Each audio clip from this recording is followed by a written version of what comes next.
لسه في الطيور الاستوائية يمكن. اوه بطة خايف. شلون سبحان الله كيف اشكال، يعني اشياء غريبة والله، الحيوانات غريبة من مناطق مختلفة بالعالم. احمر كثير حلوة لهنا طبعا. شوف اوه ليك ليك ليك، اوه اول فوق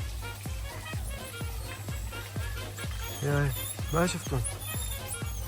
اوه ليك ليك قاعدة ما كانت مبينة، قلت لك